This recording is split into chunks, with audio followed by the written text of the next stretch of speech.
Bienvenidos. En esta oportunidad hablaremos sobre la herencia multifactorial y su aplicación en la medicina. Los objetivos son comprender la dinámica de la herencia multifactorial, analizar el modelo del umbral de las enfermedades multifactoriales y reconocer algunos ejemplos de este tipo de herencia. El término herencia se refiere al proceso por el cual las características de los individuos se transmiten a su descendencia de generación en generación. Ejemplo de características heredables pueden ser el color de los ojos, la estatura, el peso, etc. En el caso específico de la medicina, nos interesa saber si existe algún patrón genético detrás de las enfermedades y cuál es el mecanismo de herencia de las mismas. Hemos visto que algunas enfermedades se explican a través de la alteración de un único gen y que su mecanismo de herencia se puede predecir utilizando las leyes de Mendel. A estas enfermedades les llamamos enfermedades monogénicas. Sin embargo, en la actualidad sabemos que pocas enfermedades se explican mediante este mecanismo y que la mayoría de ellas no presenta un patrón de herencia mendeliana. ¿Qué ocurre en estos casos? Se ha propuesto la interacción entre muchos factores, entre ellos genéticos y ambientales.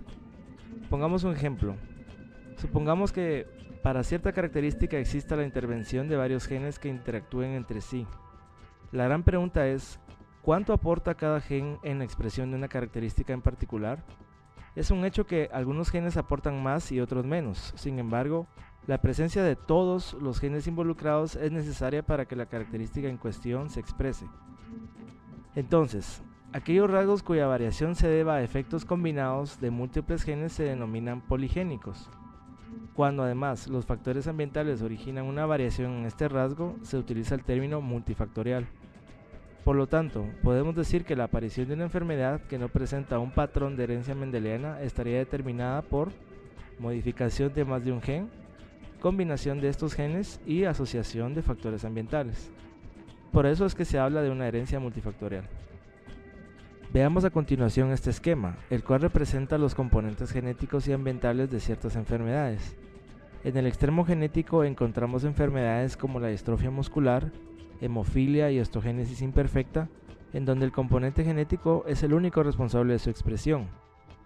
Por otro lado, encontramos en el extremo derecho enfermedades que se expresan debido únicamente a un componente ambiental, como por ejemplo el escorbuto, tuberculosis o un traumatismo que pueda ocurrir.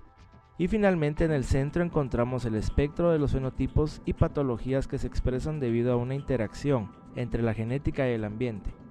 Esta es la porción donde se encuentran la mayoría de las enfermedades. Umbral.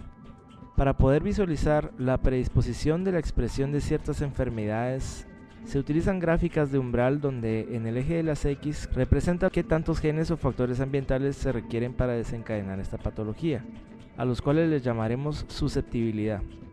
Y en el eje de las Y representa la frecuencia en una población de una característica o patología. A la línea que divide el estado sano del patológico le llamaremos umbral. Existen algunas alteraciones o patologías que dependen del sexo para delimitar su umbral. Por ejemplo, en la hipertensión arterial se sabe que los varones presentan mayores predisposiciones genéticas que las mujeres, por lo tanto vemos en la gráfica que su umbral es mayor. Características de la herencia multifactorial. El riesgo de recurrencia se ve aumentado si existe más de un familiar afectado con la patología, es decir, si por ejemplo mis abuelos y mis tíos han padecido de cáncer de próstata, eso aumenta la susceptibilidad de que a mí o a un familiar le ocurra lo mismo. Asimismo, a mayor grado de severidad de la enfermedad, mayor cantidad de factores de riesgo presentes y por lo tanto mayor probabilidad de que un nuevo hijo padezca la enfermedad. También, los riesgos de recurrencia disminuyen rápidamente en los grados de parentesco más remotos. Por lo tanto, la probabilidad de recurrencia de un rasgo con herencia multifactorial nunca es constante.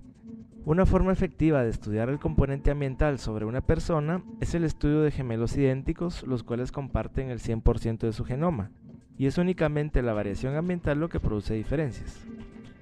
Como conclusión, la herencia multifactorial es un tipo de herencia donde interviene más de un gen y donde el componente ambiental también tiene un rol importante en la etiología de las enfermedades multifactoriales.